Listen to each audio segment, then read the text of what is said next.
Good afternoon, everybody. My name is Tom Simchak. I'm ESA's Director of Research and Programs. Thank you for attending today's webinar titled Energy Storage 101, ISO and RTO Markets. This webinar is being recorded and will be available on energystorage.org. All of those who have registered for the webinar will receive a link to the recording after the webinar is complete.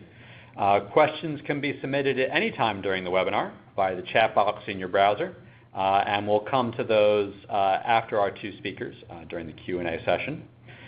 Following the webinar, you'll receive a brief survey regarding today's topic and topics for future webinars.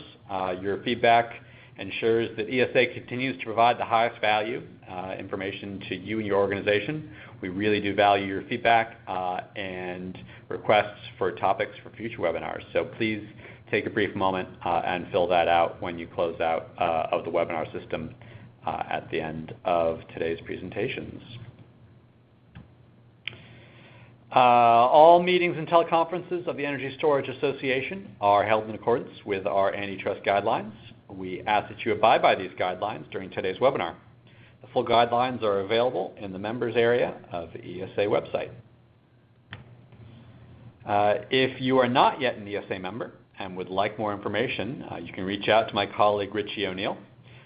Membership includes free access to all of our webinars, including some that are exclusively for members. That's among numerous other benefits that ESA provides for its members in terms of informing about the sector and acting to expand and build the energy storage sector. So please reach out for more information if you have any questions about that. Before we begin, I'd like to give you a brief update on upcoming ESA events. Registration is now open for the 2019 ESA Storage Exchange. That's October 15th and 16th in Bellevue, Washington, which is just outside of Seattle. Storage Exchange is an event designed to examine the steps necessary to successfully integrate an energy storage project and evaluate different ways that companies are deploying storage to lower costs, reduce emissions, and establish a more resilient electric grid. You'll find registration, agenda, and all that information at the web address on your screen, energystorage-events.org. We hope that you'll all be able to make it out for that. It's fixing to be a great event. We also have a packed webinar schedule, of course. Next week on Wednesday, we'll be looking at how tax incentives for development in opportunity zones can be used for storage projects, how qualified opportunity zone funds can be used for financing. The Opportunity Zone federal tax incentive was established in the Tax Cuts and Jobs Act of 2017 to encourage investment in disadvantaged communities across the U.S. It's a very interesting way that project developers can finance those projects, but fairly complicated, but really interesting, so really worth a listen next week. On August 7th, we'll have our quarterly members town hall, which will provide a briefing on current policy and regulatory affairs. That one's exclusively for members, and we'll of course have many more webinars to follow. Keep an eye on the events section on energystorage.org. Today we are hosting the next webinar in our Storage 101 series. This series is designed to cover the basics of how energy storage works, the technologies, applications, and other related issues, sort of introducing our audience to the sector and its potential and the key issues around it. We're continuing this series throughout the year, so look out for announcements about future webinars in this series. Today we're looking at the role of independent system operators and regional transmission organizations and the electricity markets they operate, how their operations and structures are important for energy storage deployments and changes to their market structure that will affect storage deployment in the future. Our speakers today are Mike Berlinski, Director of Emerging Technologies at Customized Energy Solutions, and Paul Lukonen, who's a consultant for Emerging Technologies, also at CES. After their remarks, we'll be opening up to audience Q&A, so you can ask questions throughout the presentation via the chat box, and we'll read those out for the presenters when we get to the Q&A session at the end. So thank you for attending today's webinar, and I will turn over to Mike and Paul. Mike and Paul, thanks, all yours. Thank you so much. Mike Berlinski here. Thank you for having us. Just give a little bit background on myself, and then let Paul, and then we'll jump into our presentation. So I've been a consultant at CES for about 5 years now, helping energy storage interested companies understand market opportunities. Before that, I was at Beacon Power, a flywheel energy storage manufacturer and developer, and I helped them develop flywheel storage resources and create new policies for newer technology storage resources to participate in the markets. And I've been in the energy sector about 20 years. That's me. Paul, to you. Thanks, Mike. Great to be here, everyone. Thanks for dialing in and listening to us today. My background is about 10 years in the energy sector. Initially, I worked in the sustainable technologies field around demonstration training and kind of third-party verification, primarily around solar.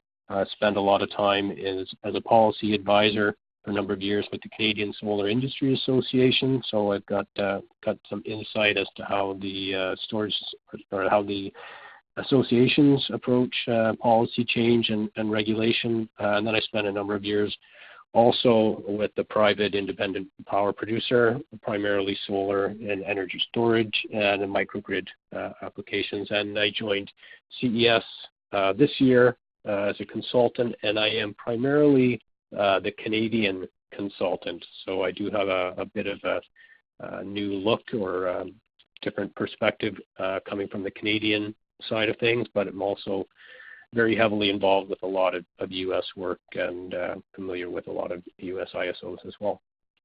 Thank you. Great, thanks. So I just want to let you know, we'll start off with a brief introduction to our company so you know where we come from. We'll talk about what an ISO or RTO is. We'll describe the wholesale market products that they offer. We'll give an update on where storage deployments are, and then we'll talk about the regulation and organization of the ISOs, RTOs, and then we'll get into a wholesale storage focused wholesale electric market design. So first, for CES, we're a consulting firm. We do a lot of different things, as you can see on the right. Paul and I are in the emerging technologies group on the lower left, and we focus on helping companies primarily interested in energy storage resources understand market opportunities. The company has been around for about 20 years, has a couple hundred staff spread all over the world, and our clients are all over the world. We benefit from having colleagues, for example, in the Wholesale Energy Services Group that schedule resources into all the U.S. and Canadian ISO markets and really understand the market mechanics. We are happy to we understand the largest third-party portfolio of newer technology storage resources being scheduled into the ISO markets, over 200 megawatts. We also have colleagues who sit in every single ISO stakeholder meeting, and we get a lot of market intelligence from them. We've advised the ESA on their wholesale market policy for many years. Very happy to have a good relationship with ESA. So now I'll turn it over to Paul to talk about what an ISO and RTO is. Great. Thanks, Mike. So I just want to set a bit of a picture. I'm going to talk about this slide coming up here for a couple of minutes. I want to talk a little bit about the context of the system that we have today. So we do have to look back a little bit. There's a historic bias towards a centralized generation system, of course, with large and fossil fuel-based resources. So there is an important context to keep in mind there. And we also are in a time of really profound change where we have two-way flows of energy. We have distributed energy resources and, of course, energy storage. So these are fundamentally different perspectives that the operators are dealing with. So market rules and regulations take time to change. We'll certainly touch on some of that today, but I just wanted to point out a little bit around the background of where we, sort of how we got to where we are today. So a couple things about this slide I wanted to just talk about briefly. Again, the historic context as well. But so we have generation. We're looking at our generators on the left side of that diagram with the nice green grass. Our generators deliver power. We step up to the high voltage lines, and the transmission system carries the power down to low voltage, and that's what gets to our homes and businesses and end users and consumers. So I'm sure that's not new to folks on the line, but it is part of the flow of electrons that we're kind of going to try to speak to today. So at the bottom of that of this slide, we see the ISO and the LSE, and those essentially correspond with the bulk electric system and the distribution system, and that's the primary distinction between wholesale and retail electricity. So it is important to talk a little bit about the electric distribution companies, who are the load serving entities. So they have an obligation to serve customers. They're essentially the default service provider. And certainly they offer multiple types of price plans, so you have a lot of options there. One of the things that's important also is that the state public utility commissions, or the PUC, regulate and oversee the distribution of retail power and the sale of electricity. And similarly, they're responsible for procuring capacity for their end users, for their customers, as well as energy.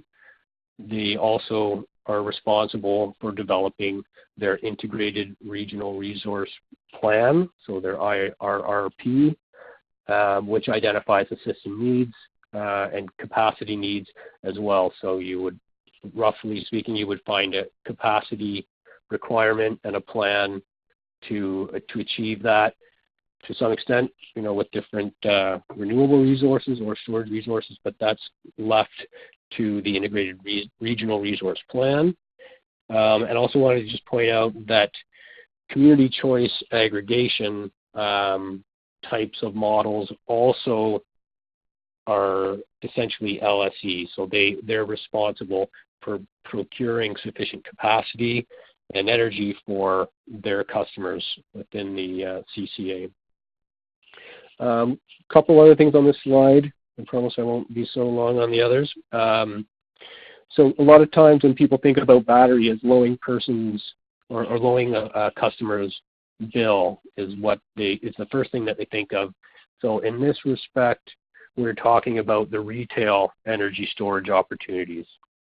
So if you're looking on the left side of the slide, we're talking about peak shaving demand charges, time of use, energy arbitrage, so buying electricity when it's low and consuming it on site when the energy price is high. Another couple of important points on the retail side or the on-site side are power quality and resiliency. Certain manufacturing processes need a certain level of quality, or power quality and resiliency, and certainly as backup power.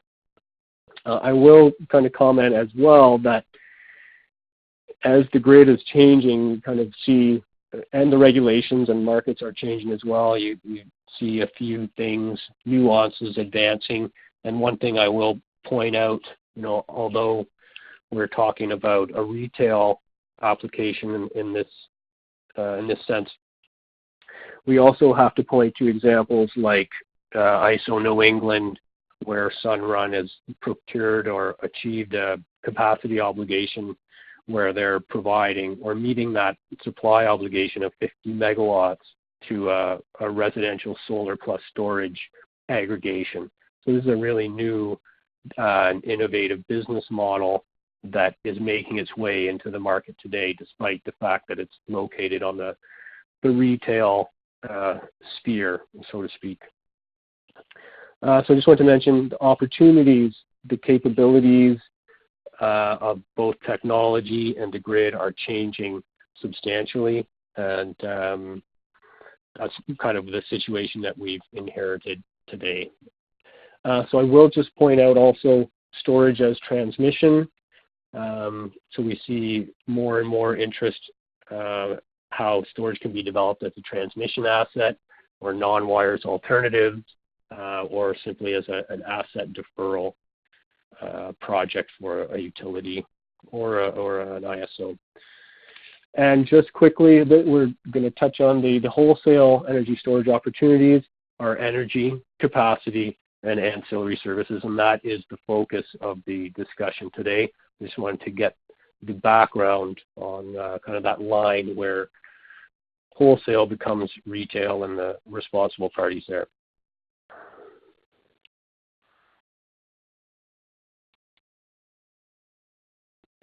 Okay, so what is an ISO? That's the meat of what we're talking about today. So I'm going to provide the background on how an ISO works, the products that they procure, as well as some of the background on existing storage deployments today. So a couple things about an ISO. First of all, it is an independent organization.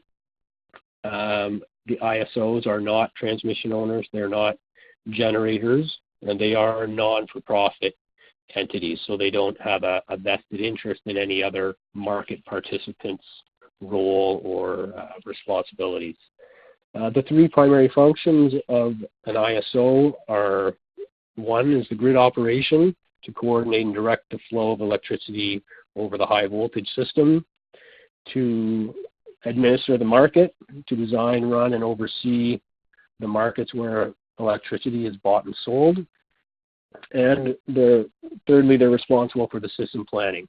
So to study, analyze, and plan to make sure that the system needs will be met over the next 10 years. Generally, ISOs procure via a spot market and not through long-term contracting. And generally, as far as the mechanics, the ISO sets the demand, suppliers bid, price is clear, and there's a uniform price that emerges regardless of the product type that the ISO is administering.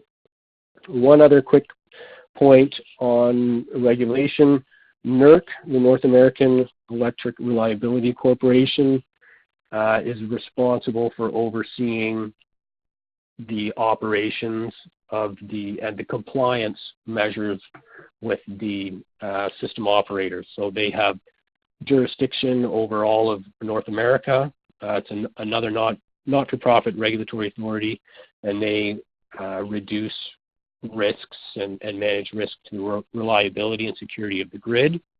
They also develop and produce and enforce reliability standards.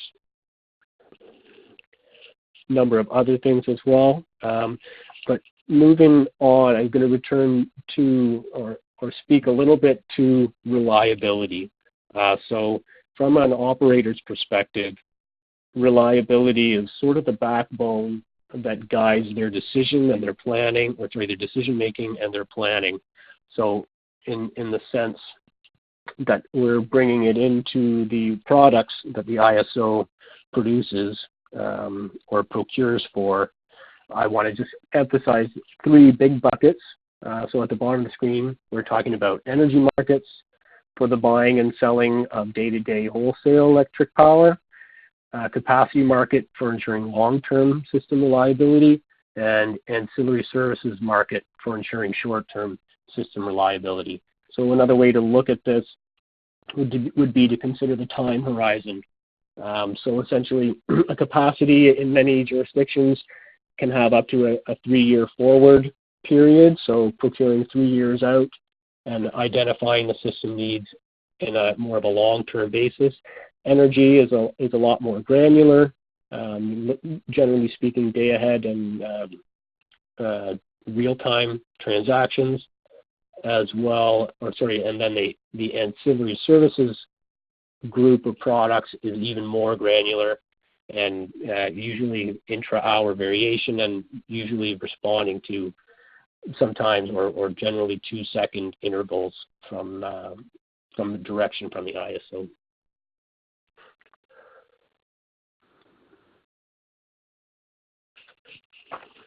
Okay, so what are the products?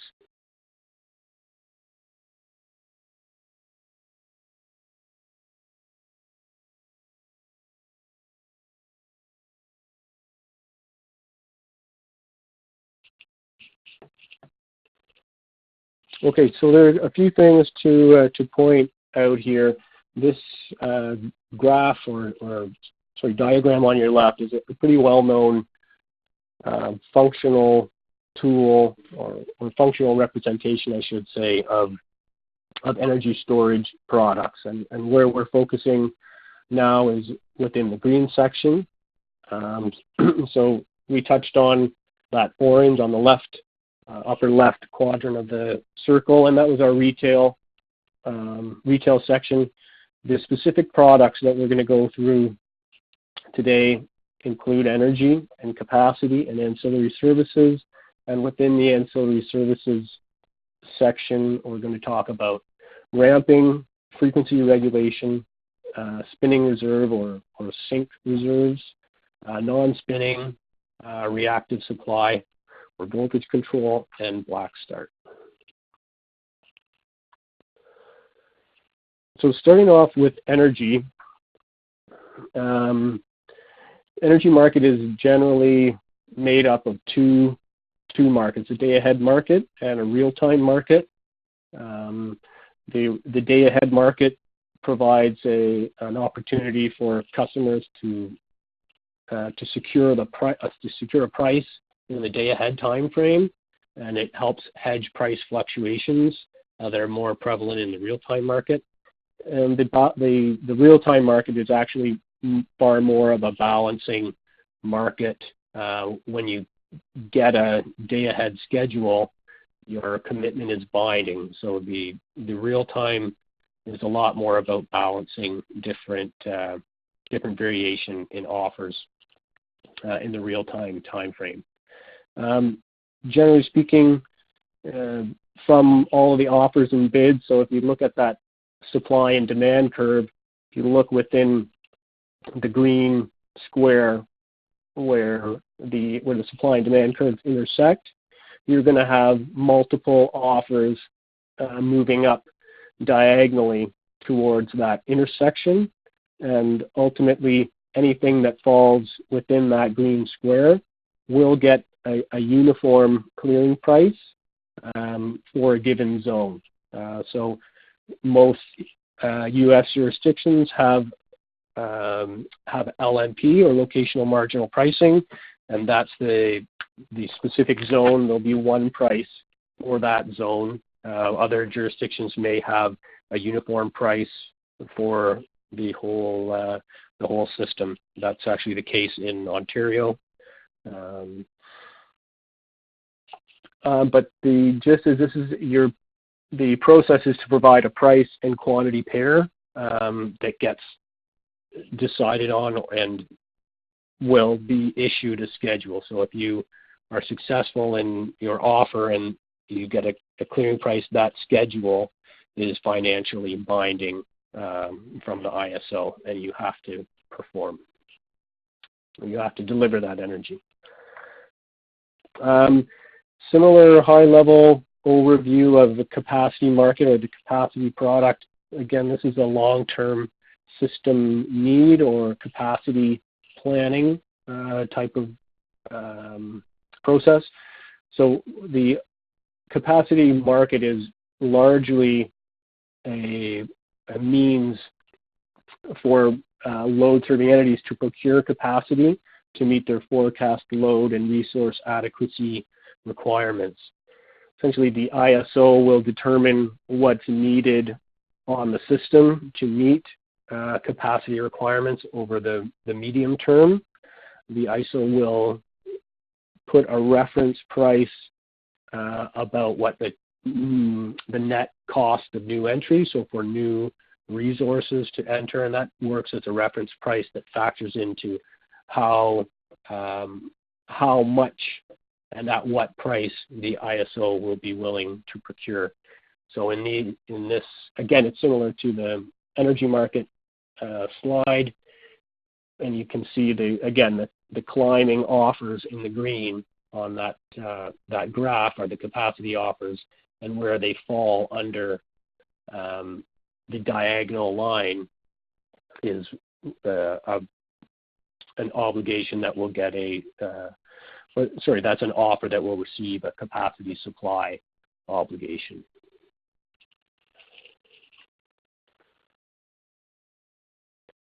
Okay, moving to ancillary services here.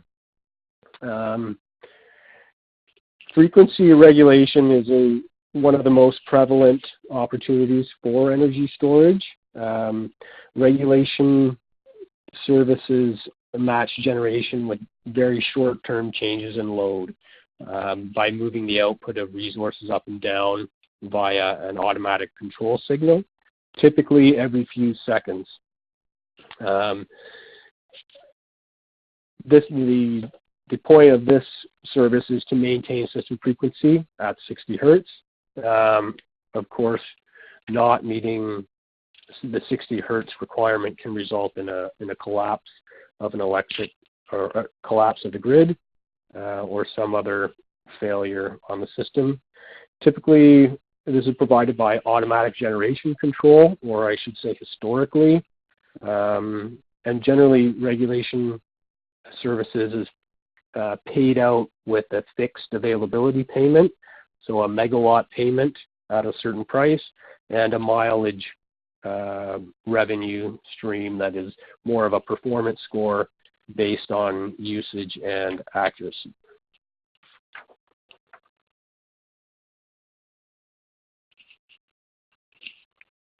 Okay, the next ancillary we want to talk about is operating reserve. So the system operators continually monitor the levels of OR to ensure that the system can recover from a generator loss in time to keep the balance between supply and demand, and to minimize impact on the system and on neighboring jurisdictions.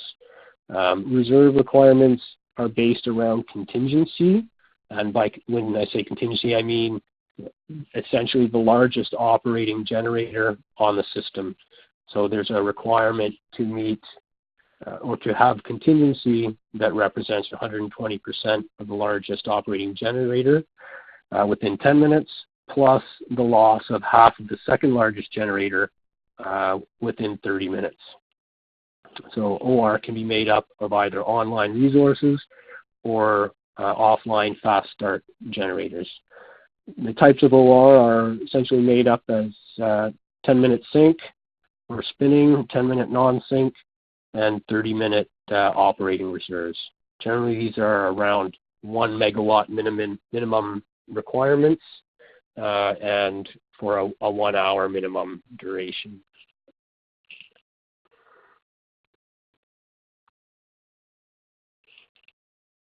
Okay, so we're just going to touch on a few of the other ancillary services here. These are not, or certainly ramping is not full-blown across all the ISOs in the U.S. It is a product in California, though, as well as in MISO. So a ramping product, I think, is helpful, or this diagram here of the CAISO duck curve that everyone's probably seen is a useful tool to understand the need for a ramping product. So if you look in the center of the belly of the duck, I hope you guys were able to see that. Right, if you look at the 2012 actual, and this is 1 day. It's taken as January 11th, and it indicates a number of years from 2012 up to forecasted 2019 and 2020. And you can see the load used to be a lot flatter, but over time with such renewable penetration, with so much solar penetration, the belly gets a lot deeper. And that means, you know, if you look around 6 p.m., kind of straight up, you see that the peak is starting to occur there. But if you look at the differences between the 2012 actual and the 2020, there's close to, you know, over 4,000 megawatts that needs to be ramped up in the same amount of time, kind of through the day. So CAISO is a good example of where a ramping product is critical and sort of really helpful to the grid. Black Start is another product that is based on being able to bring the grid back down after a collapse, so after a failure on the grid. So Black Start units have the ability to go from a shutdown condition to an operating condition and delivering power without any assistance from the grid. So they're the first facilities to be started up in the event of a system collapse or blackout, and to restore the rest of the grid. The other service I'll just touch on, or product, is reactive power and voltage support.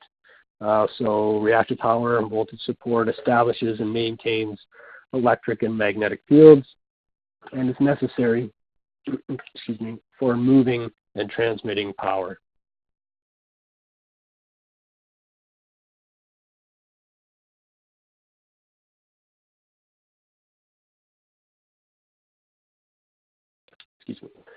So now I just want to put some total wholesale costs in the picture here to understand the magnitude of what the ancillary service market as well as energy and capacity makes up in the big picture of things. So if you look at the pie chart on the left, this is representative of ISO New England, and you can see the capacity in orange and the energy make up about 80% of the total costs. The gray is your transmission cost or your RNL costs, and then the tiny slivers at the top are essentially uplift costs, your admin costs, and then the blue sliver is your ancillary service costs. So you're actually seeing less than 1% in the ancillary services that as a makeup of the whole project or the whole system and system costs. So breaking that out to the right, the graph on the right, is the breakout of ancillary service costs. So you'll note that I've broken out a couple of reserve markets here. There's a real-time and a forward reserve market in ISO New England. If we were to stack those together, they would make up about $70 million out of a total of $154 million. So a big part of the ancillary services market, and you can see that regulation makes up about 20% of the ancillary service costs.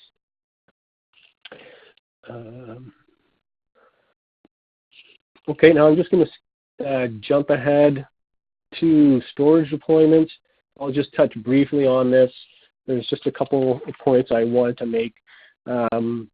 First of all, that there are over 800 megawatts of advanced energy storage in various wholesale markets in North America.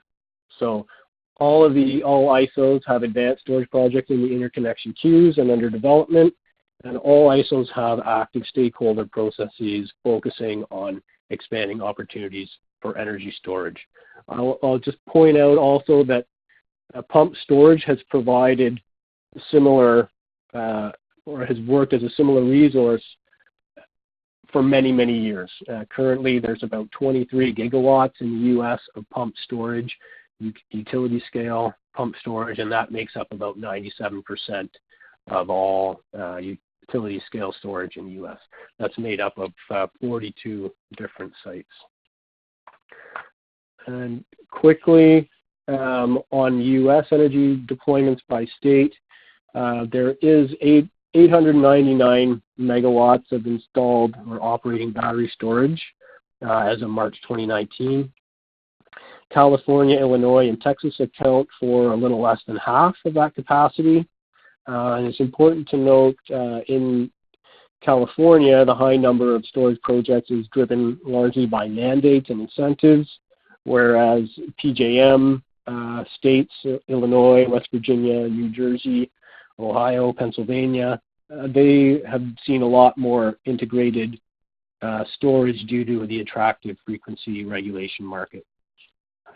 And just a couple other figures, and I'll wrap up. There's our 16 operating storage sites that have an installed capacity of 20 megawatts or greater, and the two largest operating battery sites in the U.S. as of March 2019 were 40 megawatts of power capacity each, one in Alaska and one in California. Thanks very much for your time. I'm going to pass it over to Mike. Great. Thanks so much for that, Paul.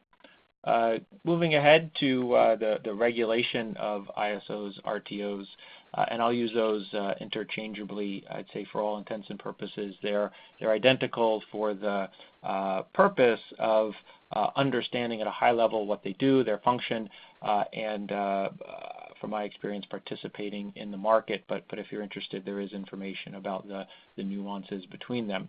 But generally, for oversight, using ISO New England as an example, in the upper right, you'll see NERC that Paul mentioned really dictates the reliability standards, and in many cases there are regional reliability councils like NPCC that ISO New England focuses on, and that does drive a lot of the market rules reliability technical standards.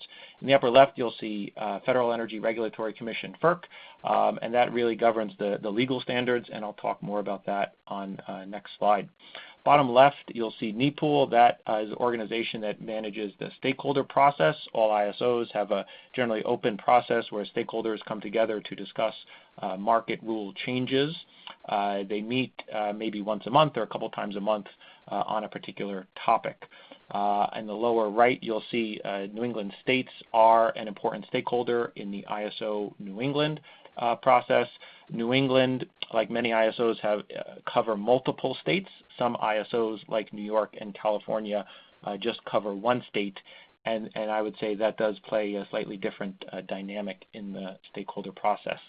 And in the middle, generally ISOs have a board of directors that will give a final vote on some proposed rule before it goes to FERC.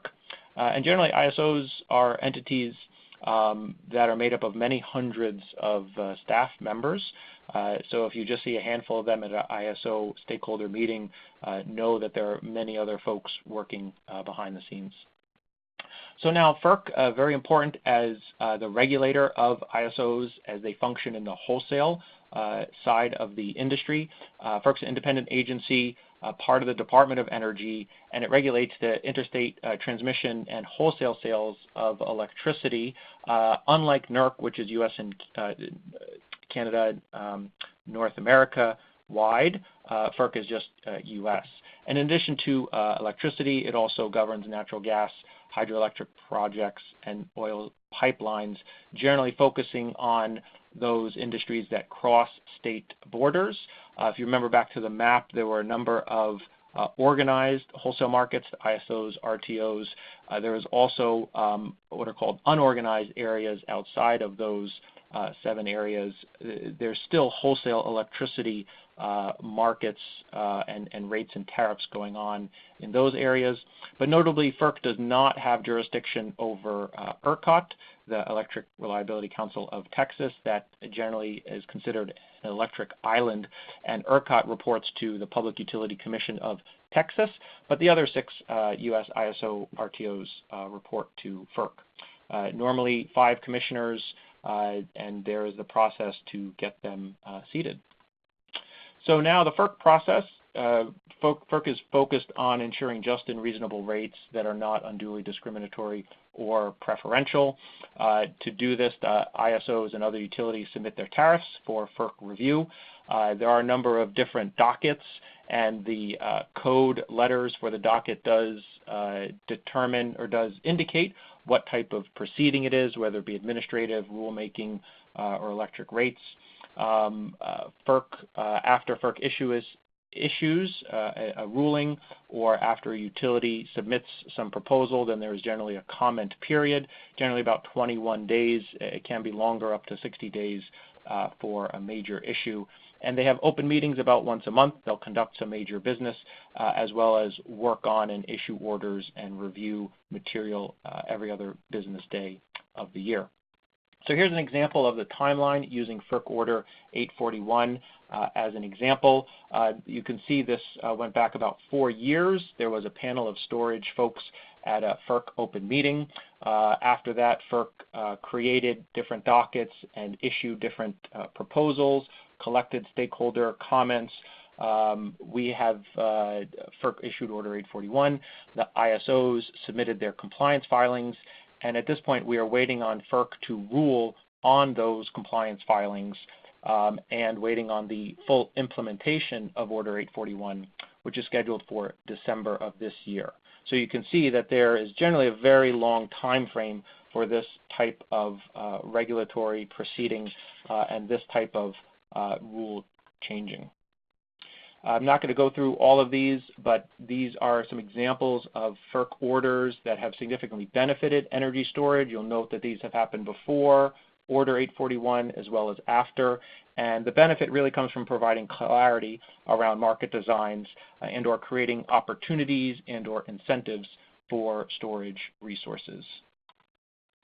So now I'll get into wholesale market design with a particular focus on the rule special for energy storage. So first, what I would call version 1.0 really focuses on the operation of hydro pump storage resources, as those are storage resources that have been participating in the wholesale markets for many decades.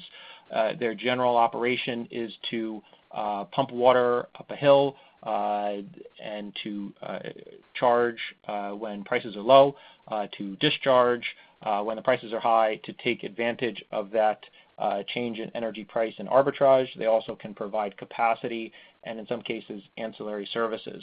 So the wholesale markets, the ISOs, do have rules designed for these technologies based around their characteristics.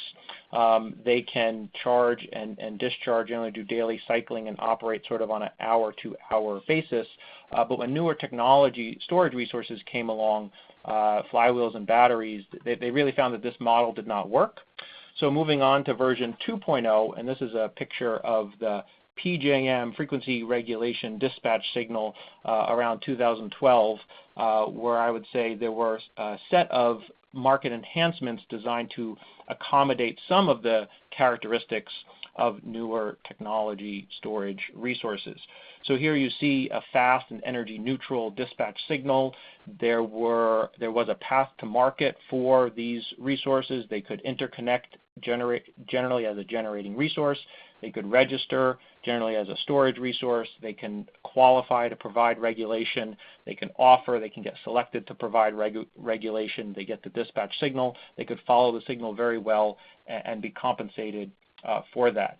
Some of the limitations, though, is that in many cases the rules were clear and would only allow a storage resource to provide frequency regulation, and they would not allow resources to provide other market services.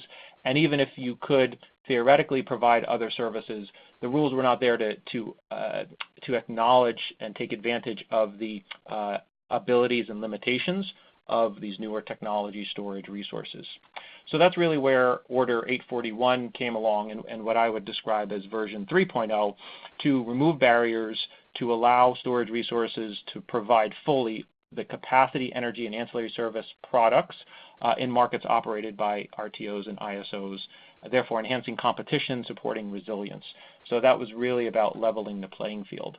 Now, I won't get into the details of Order 841 because ESA does have another webinar around that, and there is other material around, but it is important to note that it is a very significant order just focused on the ISO RTOs and not the unorganized wholesale markets, and just focused on electric storage resources. Generally, the enhancements have been focused on those front of meter and standalone. It really doesn't get into storage operating as a transmission asset. It doesn't really get into hybrid or multiple technology resources.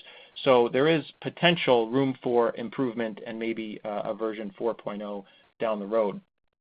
As you can see, there's lots of different pieces to Order 841, and you'll see that there have been major changes in the ISO markets to level the playing field and increase the opportunities. So it's important to note that there was much flexibility given to the ISOs and RTOs, and this graph shows the status of the ISO RTO compliance with the FERC order, really from the perspective of the energy storage industry based on their comments at FERC. So California ISO didn't have many changes to make, and so they're considered in compliance based on their proposal submitted. SPP also had many changes to make, but generally it is agreed that they have proposed to make all those changes and accommodate electric storage resources. New England and MISO, Mid-Continent ISO, did propose some changes. Many were beneficial. There are some issues remaining, so they're flagged as yellow. And in New York and PJM, the storage industry believes there are some major barriers remaining even after their compliance proposal for Order 841. So I want to give just a little example of what we mean when we say electric storage market design. So using PJM, how I would describe it is you register as a certain asset, and in PJM, if you're behind the meter, you'll register as a demand response resource. If you're in front of the meter, you can register as an energy storage resource or a capacity storage resource. And there are an opportunity to designate yourself as frequency regulation only, as some folks have wanted to do. The minimum resource size is 100 kilowatts, and that is now standard across the ISOs because of FERC Order 841. As far as ancillary services go, ESRs and CSRs and even DRs can generally provide all of them. There are different technical requirements to provide them. One important characteristic is the duration to provide the service. And depending on the service, it can range from 30 minutes to 16 hours in PJM, and that's from frequency regulation and sync all the way up to black start.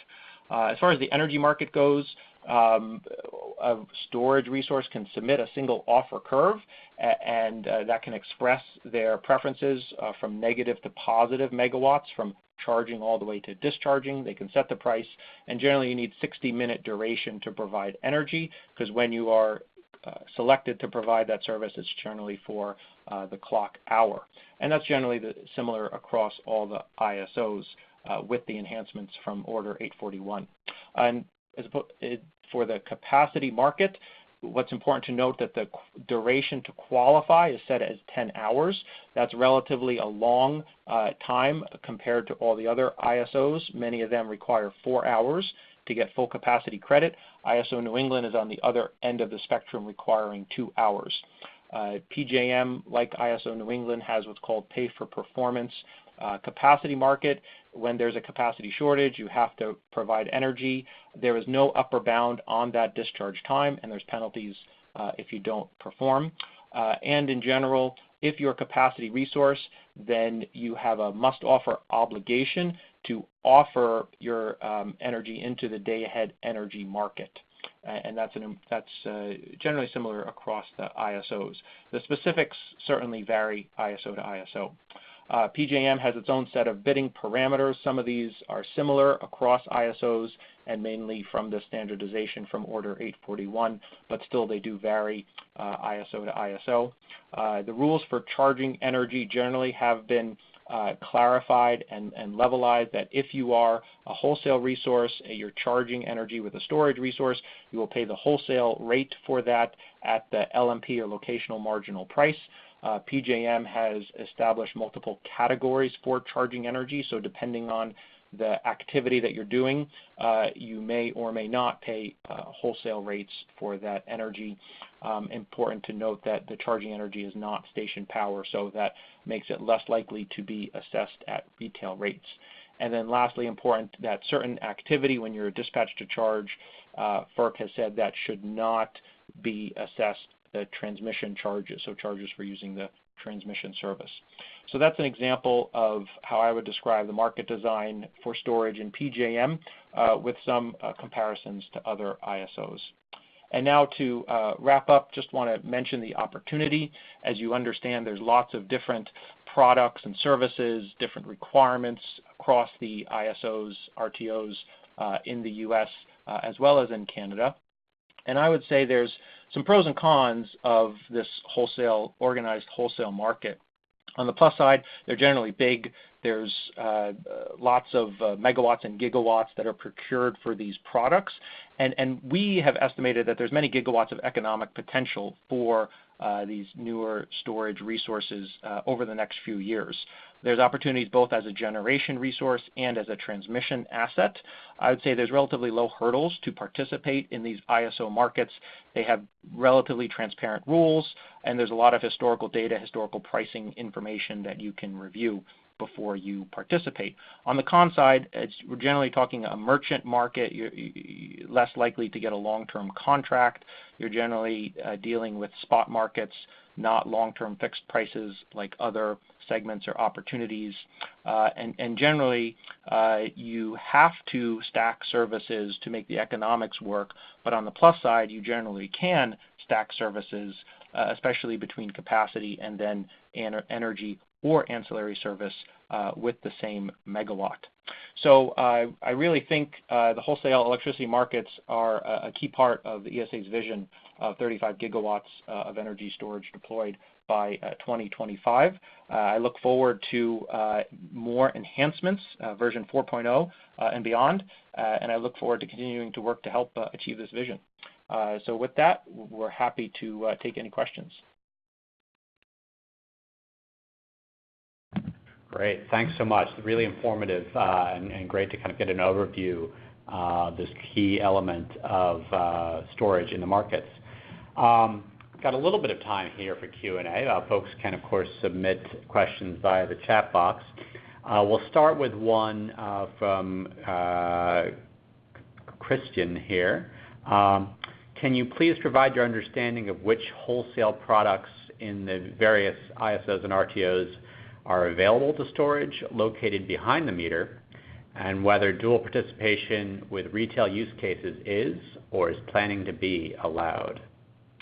Sure, good question, and I'll take a first stab. Paul, feel free to add on. So in general, in theory, resources behind the meter, demand response resource can provide all of the market-based products in an ISO in general and in theory, and that's capacity, energy, and ancillary services. Now, certainly there are technical requirements, and in some ISOs, they don't allow all of those to be provided by either a load modifying resource or a behind the meter generator, and then as a specific kind of that behind the meter storage resource. So again, in general, you can provide them all, but certainly there are some rules that may vary with that. The other question was about stacking and providing multiple uses, and that also varies ISO to ISO.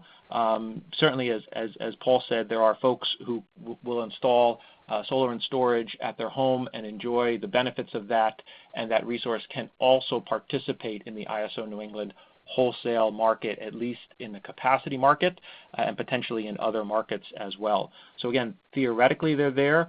Some states or utilities or ISOs may try to prevent that sort of dual use participation, but certainly technically it is possible. Great, thanks. You briefly at one point have mentioned spinning reserve and capacity markets. Could you briefly hit on what these are for our participants and how storage can take place of traditional generation and what the state of play is with those in ISO and RTO markets? Sure. Paul, do you want to take that? Sure, I can take a quick crack at it, and feel free to follow up, Mike. I think it's important to consider that energy storage is a resource that acts as a generator and as a load, of course, so that theoretically it is available to provide all the services that generators are providing, because it's delivering electrons to the grid just as a generator would.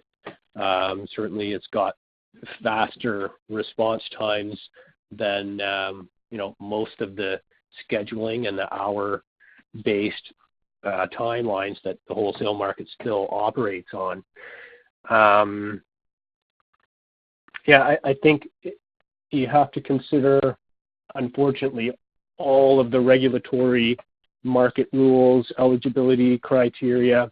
The big issue for storage, which Mike could certainly expand on, is that it's an energy limited resource. So it can't operate like a fossil fuel generator. It can't operate continuously without end. So there's that element to it that is a process of reform. And I can speak. In Canada, we don't have a FERC order that is mandating all of the things that 841 does as far as setting the price and even just generally enabling a participation model to deliver the full value. So to me, I think this question is more around, meeting eligibility requirements or market rules and that type of thing. So it certainly can provide operating reserve. So a lot of it comes down to the use case of stacking different resources. You can't be delivering energy necessarily to the same extent or doing price arbitrage if you're trying to follow a regulation signal. So there are limitations, I guess, kind of with respect to market rules and eligibility, and then simply, what's the best optimization of the energy storage resource. And that's something, of course, that CES does on a regular basis, is optimize use cases. And so I think it's just those two sides. The technology is there to do it. My thought is, and especially coming from Canada, there's a lag here to get that going. But those are my thoughts. Anything to add, Mike? Nope, that was good. Thanks. Okay. Combining two questions we've got in here. Regarding 841, when might we sort of see full implementation of 841 requirements, given that several ISOs and RTOs have indicated they'll need more time, update softwares, et cetera? I mean, looking into the future, when might we see that wrapping up? Yeah, good question. Unfortunately, there was no firm deadline for FERC to act on such a filing and proposal. And on the downside, some ISOs have requested delays, extensions to fully comply, to fully implement the changes. On the plus side, I will say some ISOs have gone ahead and made some enhancements, and they are in the process of continuing to open up markets. So it's really unclear exactly when. However, I would say energy storage continues to be a top priority for FERC. You regularly see commissioners, including the Chairman Chatterjee, mention that energy storage is a priority, that they are working on the filings and do hope to issue orders soon. And also, a top priority of the rest of the federal government in terms of many legislatures have sent notes to FERC stressing the importance of opening markets and ruling on 841. Right. Very briefly, one last question regarding are there considerations for interconnection queue processes for ISOs and RTOs or for utilities in non-organized areas? Yes, that's a good question, and we didn't really get to cover the interconnection process on this webinar, but I will say that certainly FERC Order 845 has made some major enhancements in general, as well as specific ones that will help energy storage connect quicker, faster, and cheaper. But certainly there is room for more enhancements in the ISO interconnection process. And one main reason is that the process, the studies, the modeling was not designed for the technology of current energy storage resources, much like the market rules were not designed for those technologies. So there are definitely limitations, and those cause excessive delay and cost. Great, thanks. And those interested in interconnection issues can find, I believe from back in January on ESA's website, we did a webinar on the topic, a little bit more technical rather than looking at markets, but that might be of interest. That brings us to the top of the hour. Before we conclude, I will merely highlight once more ESA Storage Exchange, October 15th and 16th in Bellevue, Washington. Like to again say thank you to Mike and Paul for joining us this afternoon. Thank you to the very big group of participants we had on this week's webinar. Great to see so much interest in this topic. If you have any questions regarding any upcoming events or webinars or ideas regarding topics to cover later in the year, please email them to us at education@energystorage.org, or you can put those in the little survey that will pop up as you close out of the webinar Ready Talk system. Thanks so much. Thank you, Mike and Paul, and have a great afternoon.